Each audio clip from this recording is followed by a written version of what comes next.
Between 1970 and 1971, director Dario Argento helmed 3 films in the Giallo tradition, known collectively as the Animal Trilogy. With his 1970 debut, The Bird with the Crystal Plumage, he redefined the Giallo as a modern, violent, metropolitan thriller exploring themes of male paranoia and urban malaise, and ushered in a slew of imitators that ran the gamut from inventive reimaginations to uninspired formulaic knockoffs. With his 2 subsequent films, The Cat o' Nine Tails and Four Flies on Grey Velvet, both released in 1971, Argento continued to refine his directorial voice, experimenting with editing, camera work, and sound, all against the backdrop of the same tried and trusted narrative of a male outcast adrift in a modern Italian city, becoming embroiled in a whodunit mystery, the solution to which throws into question his very sense of self. Following the success of the Animal Trilogy and the veritable explosion in popularity of the Giallo at the hands of other filmmakers including Sergio Martino, Lucio Fulci and Umberto Lenzi, Argento walked away from the genre, aiming to broaden his horizons with the Door into Darkness television series and an ill-fated dalliance with historical comedy in the form of 1973's The 5 Days of Milan. The film was poorly received and lacked the international appeal of his earlier work, and so, in 1975, when the trailer for his 5th film announced in grandiose fashion an exceptional event, Dario Argento returns to thrillers, there could be little doubt that something special was about to be unveiled. Audiences at the time, however, could scarcely have predicted just what they were in store for. With this film, Argento would cement his position as one of Italy's all-time great filmmakers, leaving his fellow Giallo directors in the dust and offering up the final word on the genre, a Giallo to end all Gialli.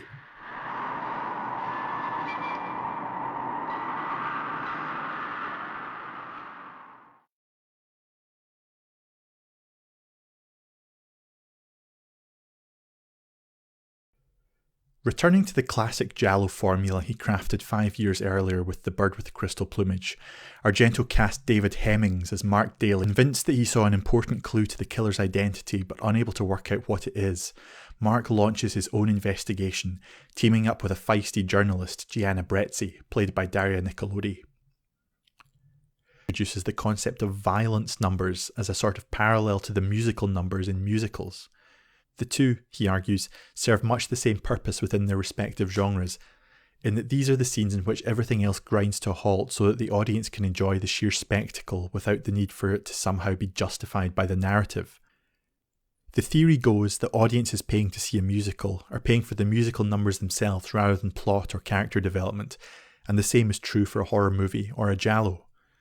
Michael Coven makes a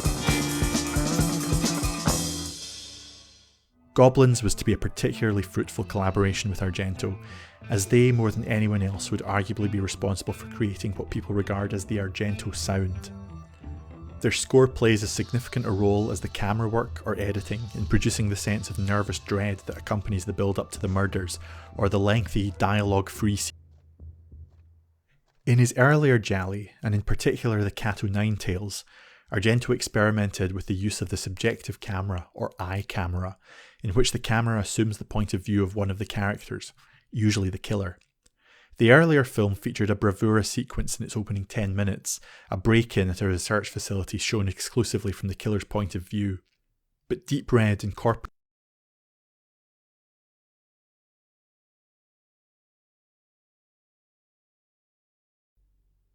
As explored in my essay Giallo and Gender, accompanying Arrow's release of Mario Bava's seminal Giallo Blood and Black Lace, one of the main anxieties articulated in the Giallo is that of the status of the common man in a world transformed by globalization, urbanization, and the growing empowerment of women. With The Bird with the Crystal Plumage, Argento distilled this into its purest sense in the form of protagonist Sam Dalmas, a frustrated author whose nocturnal wanderings ultimately bring him into contact with Monica Ranieri, the deranged razor killer who has been terrorizing the city. Throughout the film, Sam is rendered impotent and ineffectual, from the opening set piece in which he finds himself trapped between 2 sliding glass doors, to the eventual climax, where the demented Monica, a nightmarish personification of women's emancipation, traps him beneath an art exhibit and straddles him in a clear inversion of male-female gender norms. With Deep Red, in so many respects a reworking of The Bird with the Crystal Plumage, Argento returns to the same themes of female empowerment and the breakdown of male identity, mirror images of one another in a visual sense, as highlighted in the scene on the piazza in which they stand on opposite sides of the frame, Mark's light suit and dark shirt contrasting with Carlo's light shirt and dark suit. Scene being applied in a series of extreme close-ups of the killer's eye serves as a playful double bluff, engaging with an audience who in 1975 would have been well aware of Argento's penchant for female killers. The degree to which the eyeliner is exaggerated and the fetishistic depiction of its application are suggestive of performance. In other words, the look is almost too feminine to actually be feminine. Guarda, magari hai visto qualcosa di talmente importante che non te ne rendi conto. Ma io vorrei solo cercare di capire, Sai, perché... Certe volte, quello che vedi realmente e quello che immagini si mischia nella memoria come un cocktail, del quale tu non riesci più a distinguere i sapori. Ma io ti sto dicendo la verità. No, Mark, tu credi di dire la verità e invece dici soltanto la tua versione della verità. A me accade spesso.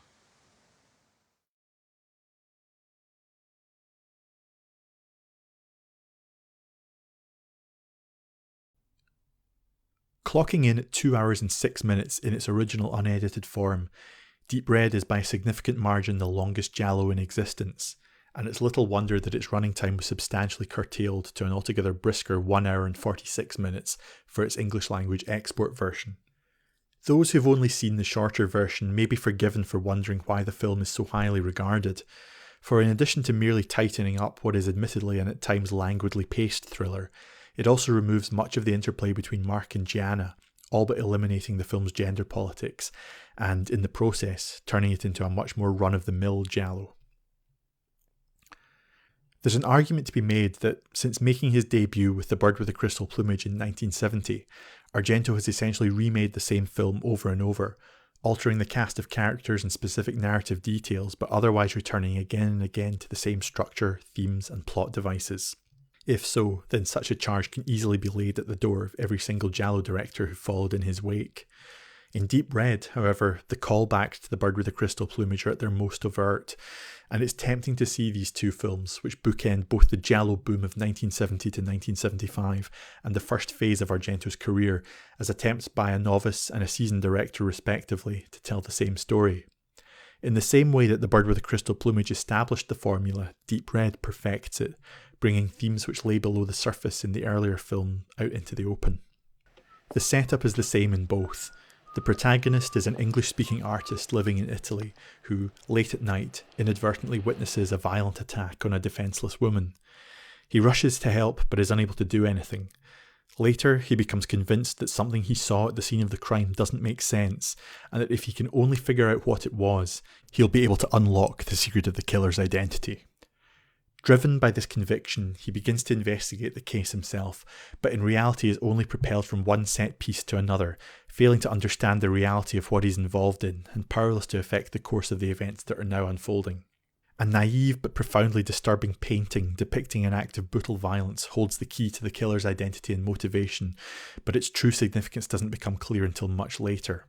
Eventually, a situation arises where the protagonist thinks the case has been solved when the person to whom all the clues have pointed confesses to the crimes, then promptly dies. The protagonist believes everything has been wrapped up. Eventually, it all clicks. He works out what's really going on and finds himself face to face with the killer, an encounter from which he barely escapes with his life. It's at this point that he realises that he hasn't actually been in charge of his own fate at all, and that, though the mystery itself has been resolved, his own uncertainty as to his place in the world is as overpowering as ever. What separates Deep Red from The Bird with the Crystal Plumage, and indeed the Giallo canon as a whole, is its upfront foregrounding of themes which lie beneath the surface of virtually every Giallo, but which are rarely articulated in an explicit manner. Through the characters of Mark Daly and Gianna Brezzi, as well as secondary characters like psychedelic Technicolor masterpiece Suspiria. When Deep Red was released in 1975, the main Giallo boom was more or less at an end,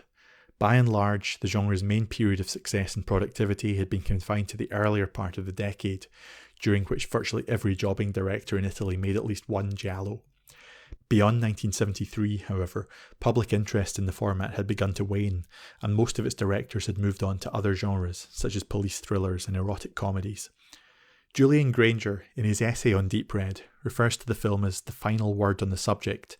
and while Argento would subsequently return to the giallo and indeed take it into new and unexplored territory with Tenebrae in 1982 and Opera in 1987, there's a definite sense that, for Argento, it was just the beginning.